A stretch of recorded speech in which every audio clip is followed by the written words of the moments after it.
What's going on, world? It's your boy Kuya P. This is the NRW. Nerds rule the world. Here to talk with an amazing comics creator. I've known this cat for a long time. This is probably the first full conversation that we've ever had. But shout out to my man John Jennings, Stacey Robinson, the whole Hero Talk BlackSuperhero.com family, which is, I know, where he and I used to run around in and show love to our fellow creatives out here in the industry. I got the amazing Damian Duffy in the building. What's going on, Damian? How are you? I'm great. Thank you for having me. Great to be here. So happy we get to have this full conversation now Yes, instead of like sir. chatting at a convention or something. Definitely. Thank you for your time, man. And salute on this book. Thank As you. of this recording, available in stores, Octavia Butler's Parable of the Talents, which you have adapted to our hands with Abrams Comics Art and my pal John Yes, Jennings. that's right. And also the artist David Brame. He was the layout artist for the book because John is a super duper star. So he needs help. It takes a long time to do this stuff. Hollywood John is what we call him now. Hollywood John. Shout out to David Bream, again, your other collaborator on this book. So you've worked on Kindred.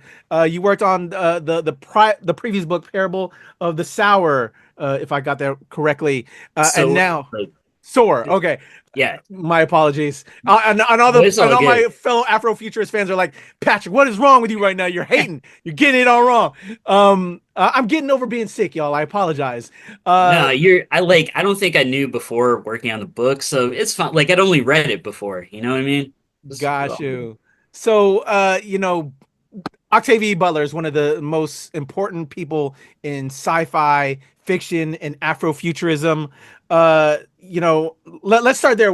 When it all started, prior to Yes. Kindred, prior to the previous Parable book, uh, how did you come across Octavia Butler's work, and how got you into wanting to adapt it and bring it together with John? Yeah, I first read Octavia Butler's work. It was Kindred. I read it as a undergrad. I think I was a sophomore in college for creative writing. Um, here at University of Illinois, Urbana-Champaign, where I'm still at. And some professor said you should, based on some story I read, and was like, you should read Kindred. So I read Kindred, and I read it at a time where I was very self-conscious about like trying to be a writer and trying to like learn to have a craft and stuff. Um, and that's a powerful book to read in that experience, since that is like a big part of the story. Dana, the main character, is a writer, and so is her husband.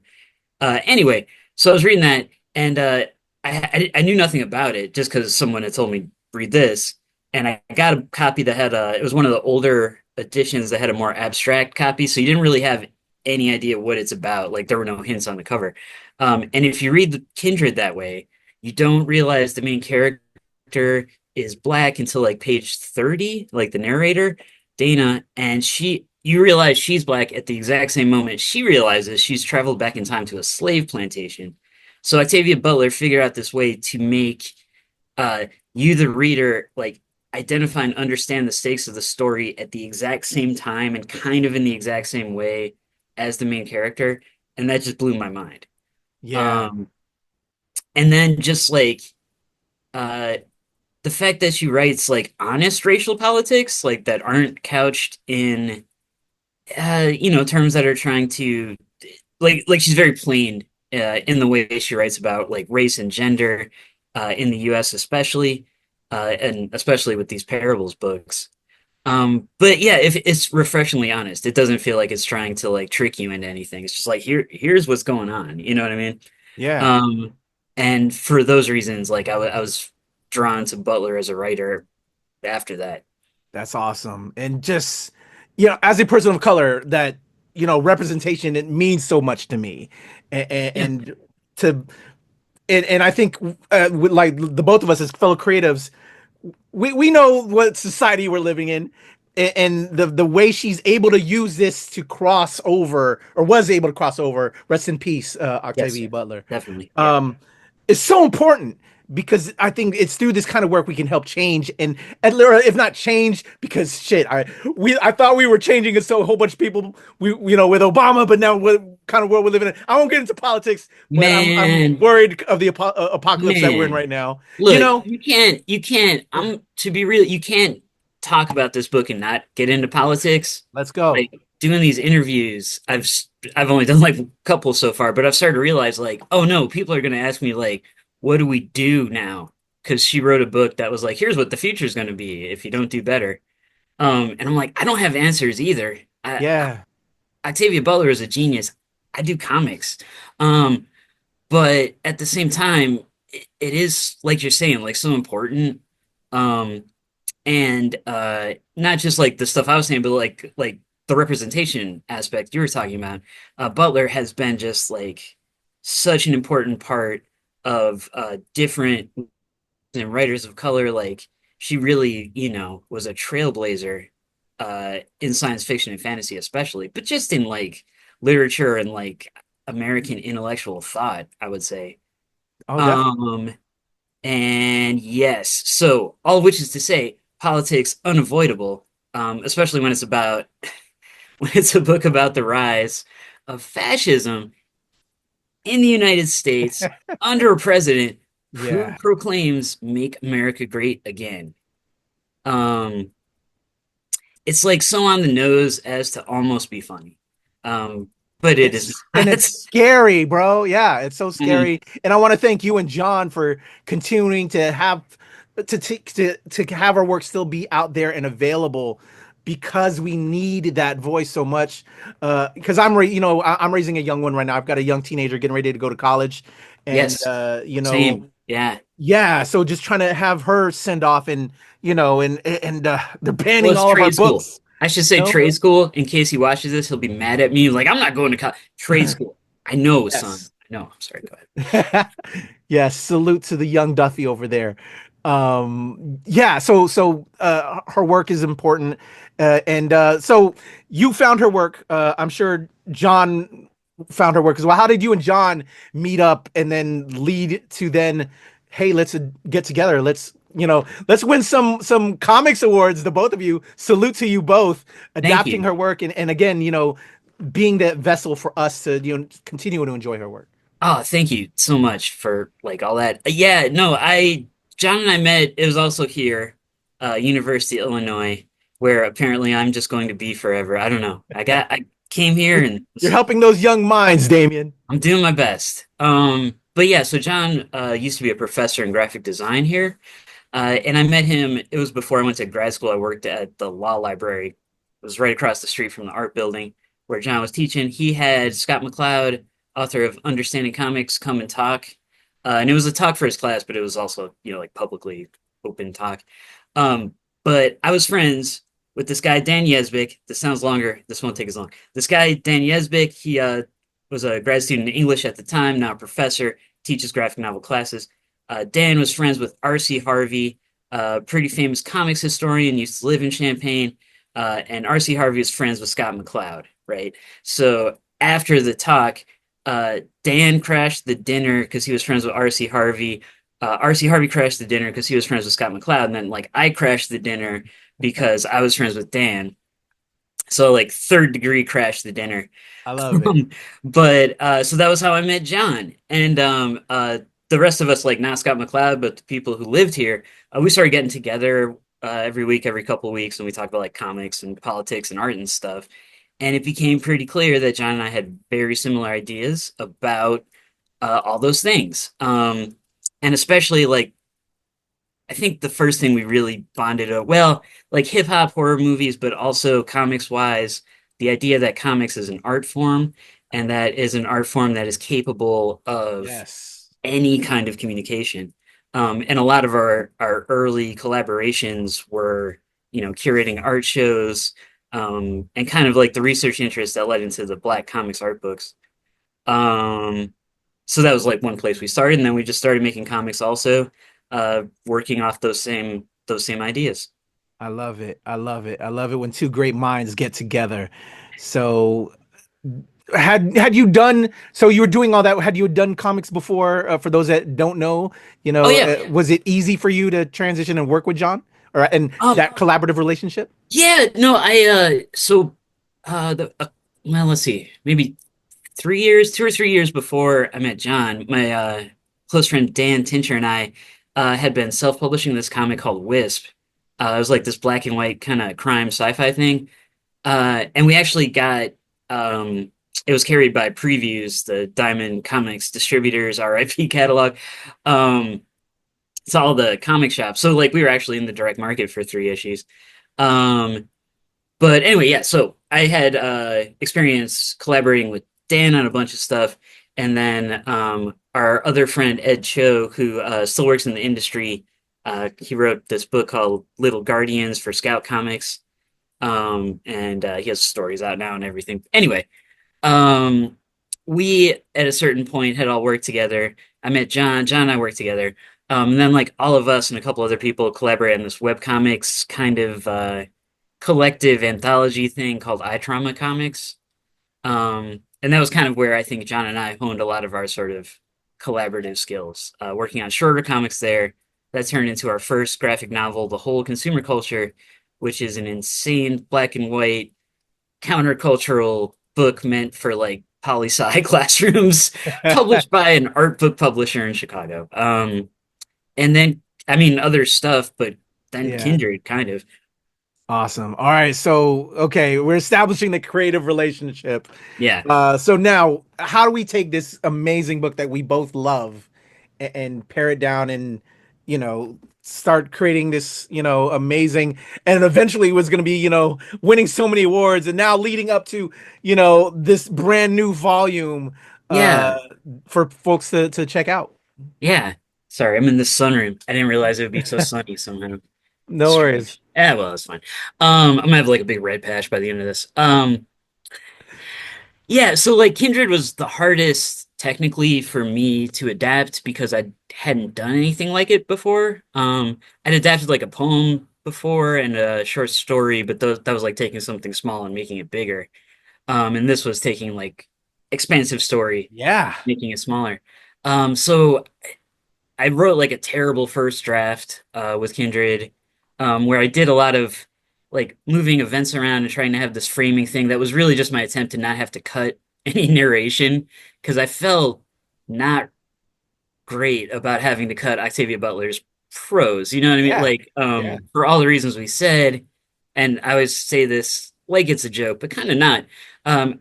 Would feel like she was like her presence was over me, just like, no, white boy, no, no, no, no. You know what I mean? Like, but fortunately, I love the story enough, I think, that I carried the spirit of it through. And then John and I were working with fantastic editor Sheila Keenan, who really like cut away my hesitation marks and stuff and was just like, no, here's the story and how you communicate it.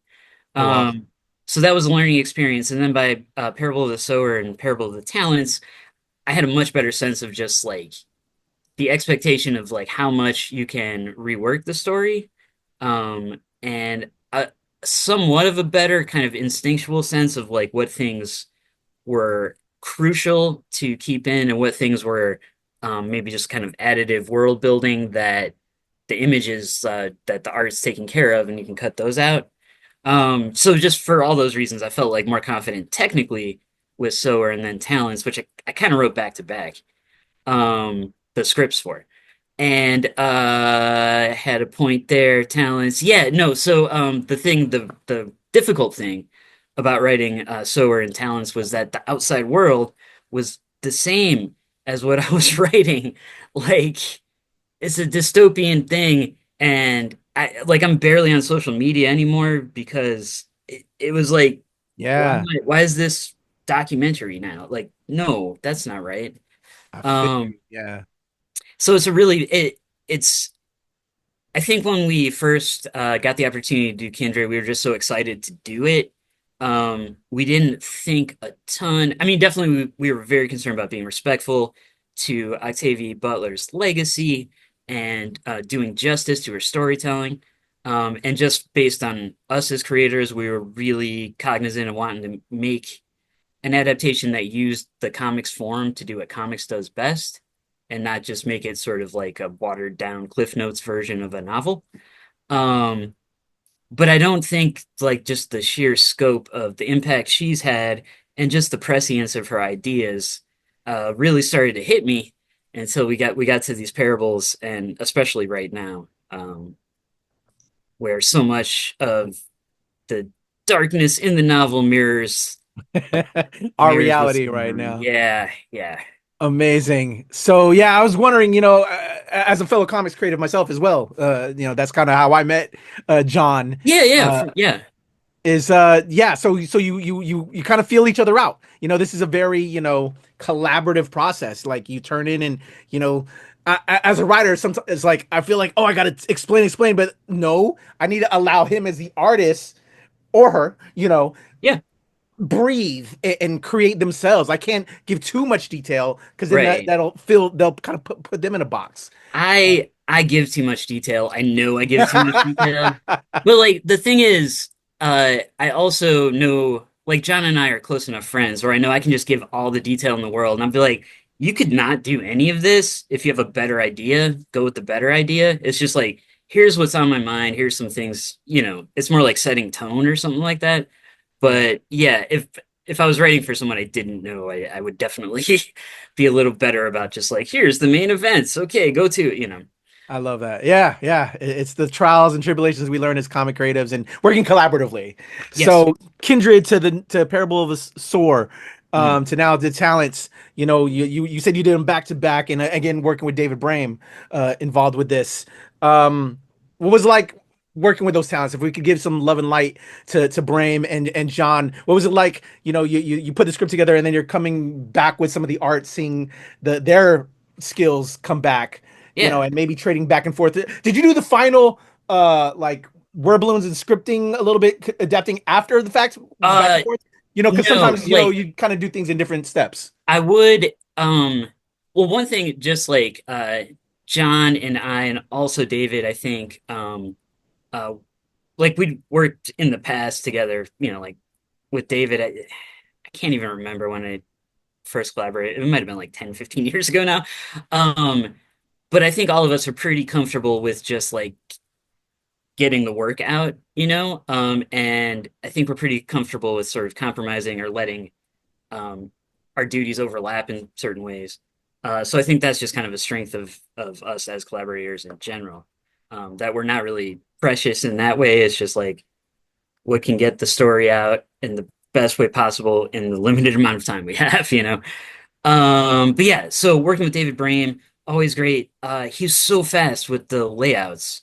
And it was odd because so I finished the script for Parable of Talents in March of 2020, and then some stuff happened, like right after that. And John was founding the Megascope line over at Abrams, so there was like a pretty long period of time before we got back to working on Talents. And David was a big part of that.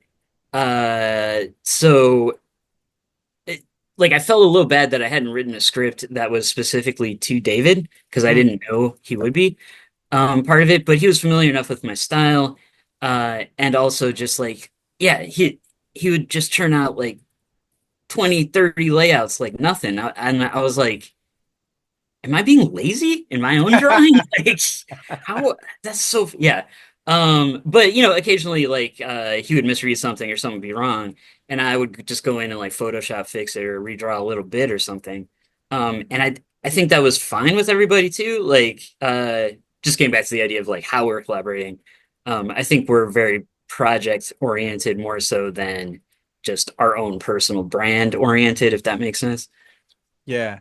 I love talking process. So all of my process nerds are loving this right now Oh, as good. fellow creatives, right? We Yes. love process and how we make these relationships work.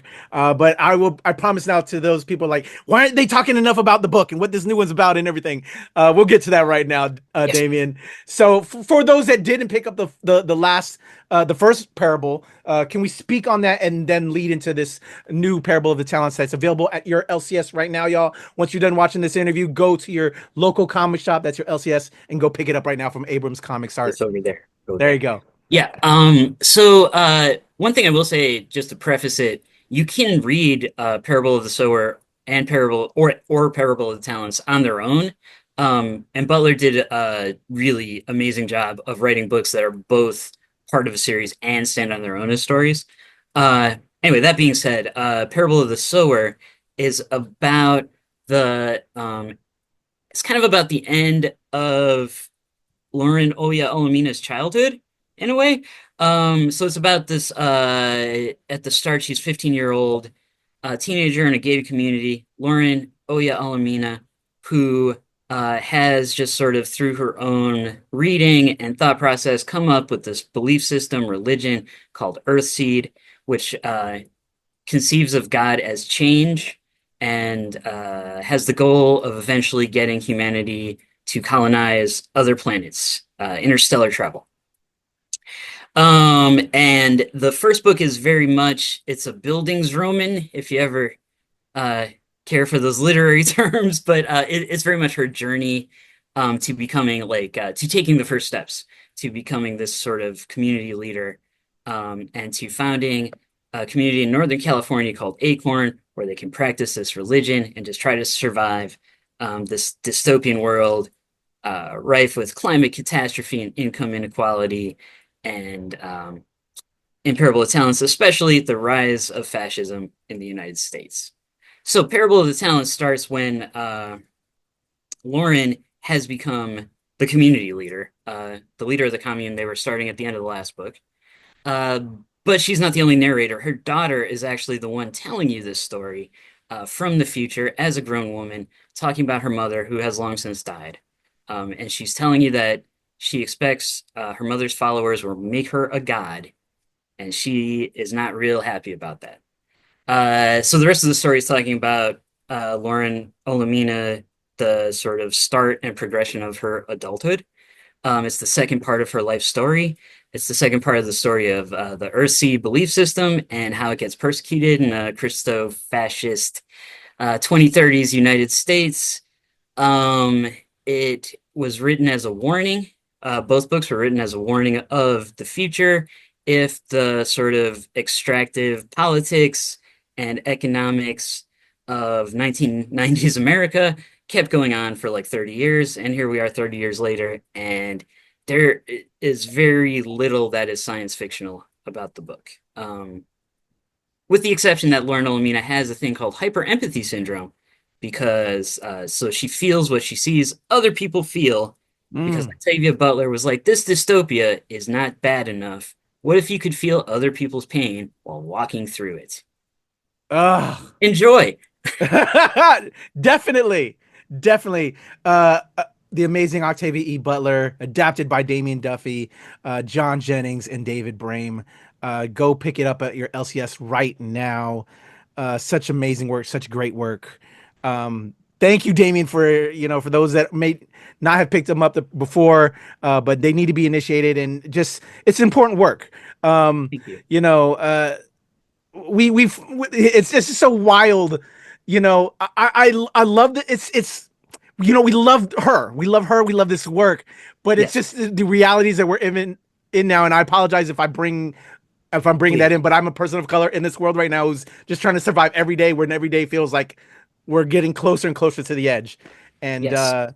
where this work was so important then, and we were like, okay, we can prevent it, and felt like we were on the up and up, but then we found this Well, let orange me just man interrupt you that here, pushes because back as a white down. guy, I should probably talk the most.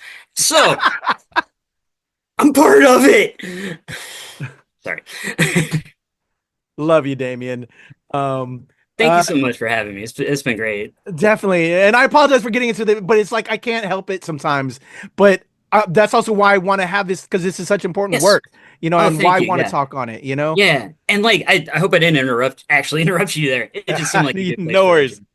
to Definitely. But yeah, just great work and inspiring work. And then again, you're helping continue to help her legacy live on. And yeah, man, I as just it love should. what you guys are doing. Shout out to our brother John out there doing his Yes. thing, He's and David killing it. Brame, your other collaborator on this, and Abrams He Comics Arts for being a vehicle when we have a president that's creating executive orders to just get rid of anything that's done by people of color and LGBTQI community. Just yeah. everything falls under DEI and it just goes away. Like, We yeah, can't let this we can't let it keep on. You can't. yeah. We Trying know to be where we optimistic here. That's right. But Parable of Talents, it gives you some hope in just in other people and building community and sort of strengthen the idea that, you know, we don't hate anything except the haters, right? Like, Yes, definitely.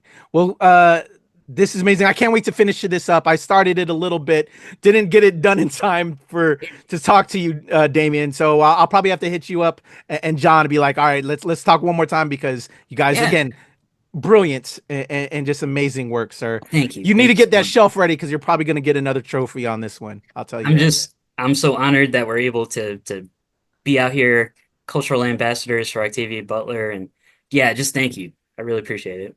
Definitely. Everybody, that is the amazing Damian Duffy. I will definitely have him back. And hopefully we'll get our brother John on as well. Abrams Comics Arts has Octavia Butler's Peril of the Talents by Damian and John and David available right now at your LCS. I'm Kuya P. This is Nerds Rule the World. Salute to my brother Damian. We out. Thank you. All right, Damian. There's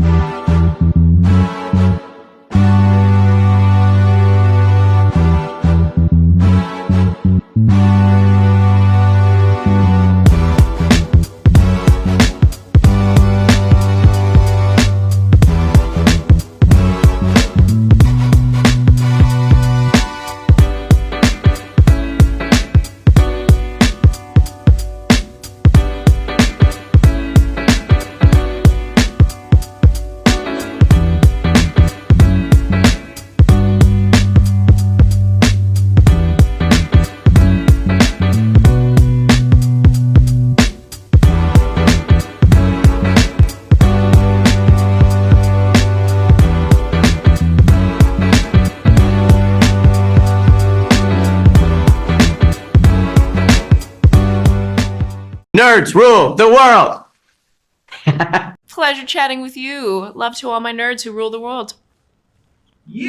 Nerds rule the world. Yes, we do. Thanks. Nerds rule the world. Thank you. I love the nerds ruling the world, so more power to you. Patrick, what up, man? And yes, they do. Nerds rule the world, kid. You know yes, what sir. I'm one of Thank them. you. Awesome. Kuya P. Nerds Rule the World. Hello. Yes, they do. Yes! Oh, Nerds rule the world. I got. It's in the title of your show, like Nerds rule the world. Like, I want more black weirdos on screen, and I don't feel like we ever get to see that very much. Thank you Thank so you. much. Nerds Appreciate do it. rule the world. Yes. Thank you. Thank you, rule. Nerds rule. Love it. Hello, Sarah. Hello, Julie. Nerds rule. Yes, Rock on. I love it. Thank you so much. It's good to see you. I love Nerds Rule the World. But yeah, there's a heavy nerd component, man. Yeah. And at the end of the day, if you ask me, nerds rule the world. So absolutely. And you're right. Nerds do rule the world. We're just the best. Yes. Thank you, ladies. Nerds so much. Yes. Thank you, guys. Bye. It's your boy Kuya P. Nerds Rule the World. Thank you so much, guys. I appreciate you. do. They rule the world, all right. Yes. Take care, Tony. Thank you, guys. We are recording. Here we go. Sorry. Like getting getting that energy. Yeah, up. get yourself. Yeah. All right, here we go. In a 1, 2, 3.